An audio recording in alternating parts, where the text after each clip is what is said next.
ನಮಸ್ತೆ, good ಮುದಿಕೆ morning. ಇವತ್ತು ಕಲಬುರಗಿ ಜಿಲ್ಲೆಯ ನಂದೂರು ಗ್ರಾಮದಲ್ಲಿದ್ದೀವಿ. ಇವತ್ತು ಭೀಮರಾಯ್ ಗೌಡ್ರಿಗೆ ಇವತ್ತು ನಾವು ನಮ್ಮ ಆ್ಯಕ್ಟಿವಿಟಿ ಬಗ್ಗೆ ಹಾಗೆ ಬೆಳೆಗೆ ತಪ್ಪಲ ಮೇಲೆ ಸಿಂಪಡಣೆ ಮಾಡಿದಾಗ ಯಾವ ರೀತಿ ಚೇಂಜಸ್ ಆಗುತ್ತೆ ಅದನ್ನು ಅವರಾಗೆ ಖುದ್ದಾಗೆ ಮಾತಾಡ್ತಾರೆ.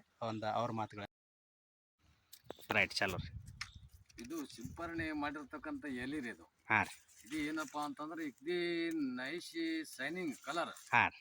ಒಂದು ಕರೆಕ್ಟ್. ಹಾಂ. ಇದು ಬರೇ ನೀರು ಸಿಂಪರಣೆ ಮಾಡಿದ ಎಲಿ. ಹಾಂ. ಇದರಲ್ಲಿ ಮತ್ತು ಅದು ಒಂದು ಸ್ವಲ್ಪ ಕಪ್ಪು ಸಿಗೆ ಹೋಗಿರಲ್ಲ, ಹಸಿರು ಚೇಂಜಸ್ ಐತೆ ಇದರಲ್ಲಿ. ರೈಟ್. ನಿಮಗೆ ನೇರವಾಗಿ ಸಿಂಪಡಣೆ ಮಾಡಿದ್ರೆ ಯಾವ ರೀತಿ ನಿಮ್ಮ ಬೆಳೆ ಚೇಂಜಸ್ ತೋರಿಸಿ ನಿಮಗೆ ಈಗ ಕ್ಲಾರಿಟಿ ಸಿಗ್ತಾ ಆಮೇಲೆ ಡೆಫಿನೆಟ್ಲಿ ಅಂದರೆ ತಿಳಿಸ್ಕೊಟ್ಟಿದ್ದೀನಿ. ಇನ್ನೂ ಕೂಡ ನೀವು ನೋಡ್ಬೋದು ಅದಕ್ಕೆ ಇರುವ difference 100%. Thank you so much. ಪ್ರತಿಯೊಬ್ಬರು ರೈತರು ನಿಮ್ಮ ರೈತರಿಗೆ ಇದನ್ನು ನೀವು ಸಜೆಷನ್ ಮಾಡಿ. ಡೆಫಿನೆಟ್ಲಿ ಪ್ರತಿಯೊಬ್ಬರಿಗೂ ಯುಟಿಲೈಸ್ ಆಗುತ್ತೆ. ಅವರ ಬೆಳೆಗಳಿಗೆ ಎಷ್ಟು ಆರೋಗ್ಯವಾಗಿ ಇಟ್ಕೊಳ್ಳೋಕ್ಕೆ ಸಾಧ್ಯವಾಗುತ್ತೋ ಡೆಫಿನೆಟ್ಲಿ ನಮ್ಮ ಒಂದು ಮೋದಿಕೇರ್ ಸಂಜೀವಿನಿ ಪ್ರಾಡಕ್ಟನ್ನು ನಿಮ್ಮ ಒಂದು ಬೆಳೆಗಳು ಯಾವುದೇ ಆಗಿರಲಿ 100% ಚೇಂಜಸ್ ಆಗುತ್ತೆ.